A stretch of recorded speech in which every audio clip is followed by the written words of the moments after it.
दोस्तों आदाब अर्ज़ है, मैं अनीस अहमद खान हिंद वॉइस से आपसे मुखातिब हूँ। अब जो हज यात्रा है मुसलमानों का एक बहुत ही पवित्र यात्रा होती है और एक ही होती है, और ये कहा जाता है इस्लाम में कि ज़िंदगी में एक बार हज यात्रा करना चाहिए। 5 अरकान माने जाते हैं, यानी 5 चीज़ें ऐसी मानी जाती है कि हर मुसलमान को करना चाहिए। तो वहदानियत, ला इलाहा इल्लल्लाह मुहम्मद रसूलुल्लाह, अल्लाह एक है। उसके बाद आती है नमाज, 5 वक्त की नमाज पढ़ना ज़रूरी है।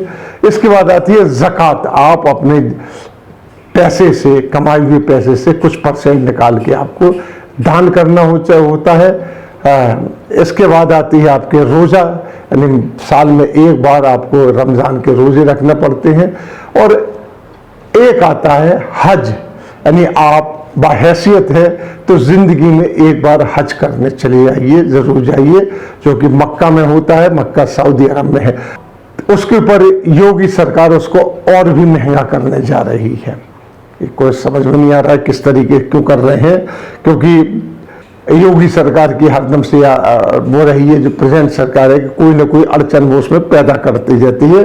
अब भारत में हज पर जाने वाले मुसलमानों को अपनी आय का स्रोत भी बताना पड़ेगा कि उन्होंने जो हज पे जा रहे हैं वो पैसा कहाँ से कमाया है। इसके लिए उन्हें हज यात्रा फॉर्म के साथ इनकम टैक्स रिटर्न भरना पड़ेगी, उसका क्लियरेंस सर्टिफिकेट लेना पड़ेगा, हज फॉर्म के साथ अटैच करना पड़ेगा। अगर इस नियम की अवहेलना करते हैं तो उनके ऊपर 10,000 रुपये का जुर्माना हो जाएगा।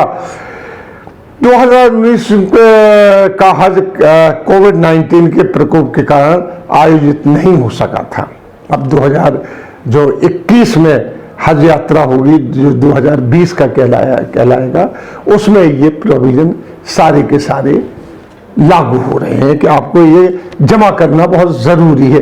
लेकिन इसमें एक बात समझ में नहीं आती कि ज़्यादातर मुसलमान, जैसा कि कहा जाता है कि पढ़ा लिखा नहीं होता है, उनके पास इतनी इनकम नहीं होती कि जिसको इनकम टैक्स में जमा करें, या इनकम टैक्स का रास्ता नहीं जानते, क्योंकि अब तो CA वगैरह जो है वो लोग जाके इनकम टैक्स जमा करते हैं। तो वो कैसे करें, क्योंकि जो हज है ये धार्मिक प्रक्रिया है और मुसलमानों में 5 में से एक है और कोई नहीं है। 5 आपने पूरे कर लिए तो पूरा हो जाएगा, आपको जन्नत मिल जाएगी।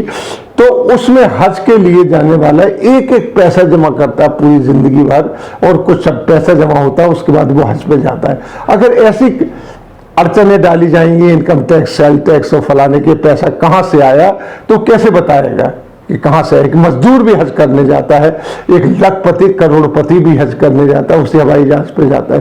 पहले पानी के जहाज से जाते थे, अब वो हवाई जहाज से जाते हैं। तो उस हवाई जहाज में जाके देखिए तो एक फकीर भी बैठा होगा, हज करने जा रहा होगा टिकट लेके, और एक करोड़पति आदमी भी बैठा होगा। लिहाजा वो जो लखपति करोड़पति है वो तो जल्दी आसानी सर्टिफिकेट दे देगा अपने इनकम टैक्स के, लेकिन वो जो गरीब आदमी है, जो एक पैसा जोड़ जा रहा है, वो कहाँ से बताएगा कि उसकी इनकम कहाँ से आई है। उसके लिए एक अड़चन हो जाएगी। हाँ ठीक है, कर लेगा, CA के पास जाएगा, इसके पास जाएगा, लेकिन एक अड़चन पैदा कर दी गई है, और उसके हिसाब से देखा जाए तो हज महंगा हो गया। हालांकि 2020 में जो है हज के लिए 1,40,330 लोगों ने फॉर्म भरे थे। वैसे जो नहीं हो पाया हज, वैसे भारत की हज कोटा जो है 1,36,000 का है। अरब ने सेट किया, हर कंट्री का कोटा सेट किया, भारत का 1,36,000। इस बार 2021 के हज के लिए नवंबर से फॉर्म भरी जाना है।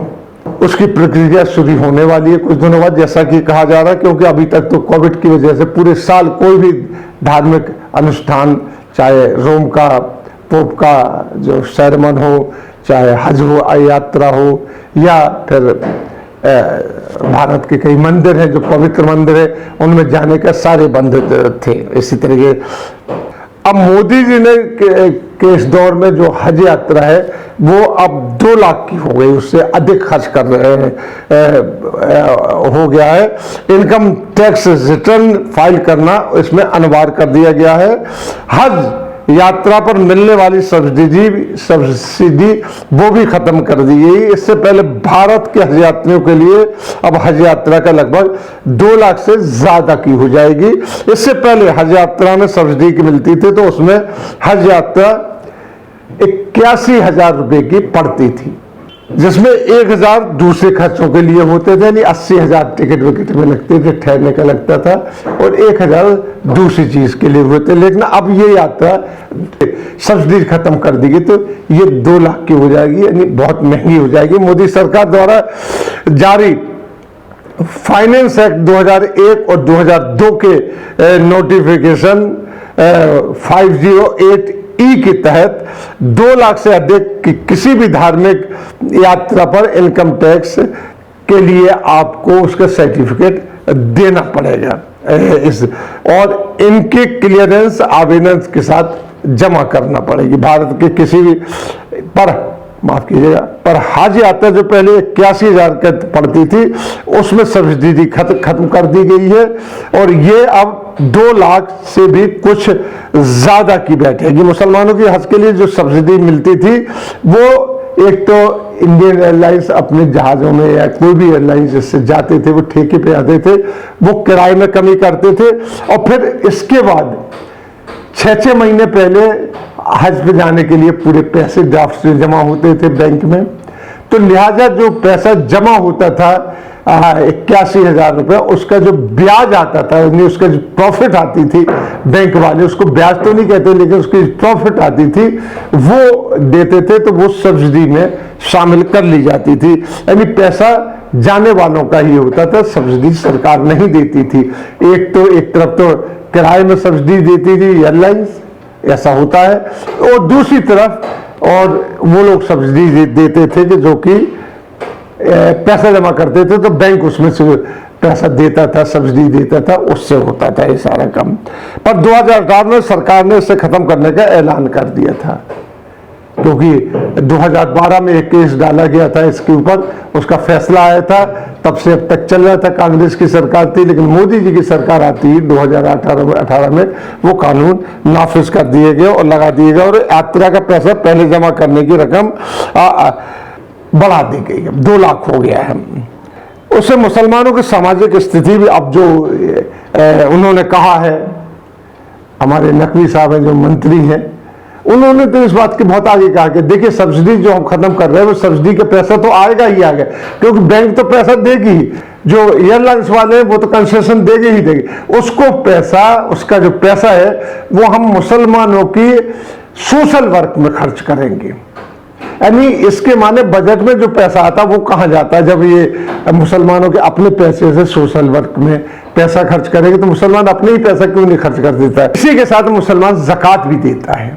ज़कात का पैसा ज़्यादातर ऐसे ही कामों में जाता है, मदरसों में जाता है, इंस्टीट्यूशंस में जाता है और तमाम जगह जाता है। तो ये जो नकवी साहब कह रहे हैं ये कहाँ पैसा खर्च कर रहे हैं, अभी तक उन्होंने बताया नहीं, और एक बार ऐसा हो चुका है उसका पैसा कहाँ खर्च हुआ ये भी अभी तक पता नहीं चला है कि कहाँ हुआ है।